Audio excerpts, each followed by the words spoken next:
Assalamualaikum warahmatullahi wabarakatuh. Perkenalkan, nama saya Hawa. Di sini saya akan mempresentasikan materi tentang menganalisis proses penarikan atau rekrutmen dan seleksi sumber daya manusia.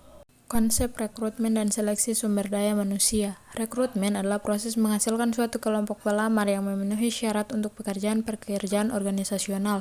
Sonang Pesiagian mengemukakan bahwa rekrutmen adalah proses mencari, menemukan, dan menarik pelamar yang kapabel untuk dipekerjakan dalam suatu organisasi.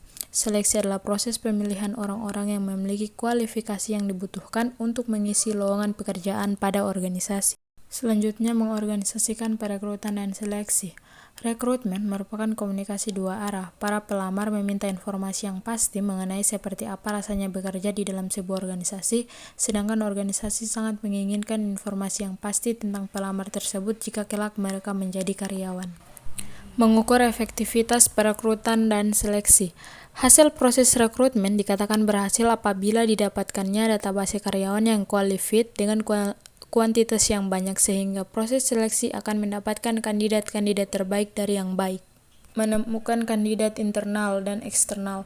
Rekrutmen eksternal bisa melalui iklan, rujukan dari internal perusahaan, penyedia tenaga kerja, rekrutmen dari lembaga pendidikan, instansi pemerintah, inisiatif pelamar kerja, dan media sosial.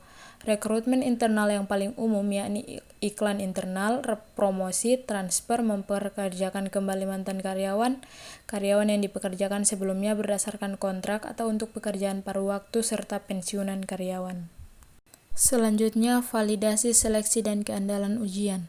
Ujian kemampuan kognitif termasuk ujian pemahaman kemampuan umum atau intelijensia dan ujian kemampuan mental khusus seperti memori dan pemahaman induktif. Ujian kemampuan motorik seperti ketangkasan jemari, ketangkasan manual, dan waktu reaksi, mengukur kecepatan dan akurasi penilaian sederhana dan juga kecepatan jemari, tangan, dan pergerakan tangan.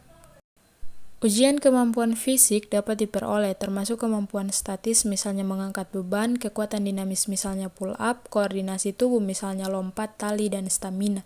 Kepribadian dan minat. Ujian kepribadian dapat memprediksikan kinerja seseorang pada pekerjaan, juga dapat mengukur aspek dasar dari kepribadian seorang pelamar seperti sifat tertutup, kemapanan, dan motivasi. Yang terakhir, pemeriksaan latar belakang kandidat dengan wawancara. Background check kandidat merupakan upaya verifikasi yang dilakukan oleh perusahaan untuk memastikan informasi yang diberikan pelamar kerja dalam resume atau saat wawancara kerja valid dan dapat dipertanggungjawabkan. Perusahaan sebagai calon pemberi kerja mengumpulkan informasi dari pihak lain selain kandidat. Sekian video presentasi saya. Mohon maaf apabila ada kekurangan. Wabillahi taufiq wal hidayah. Wassalamualaikum warahmatullahi wabarakatuh.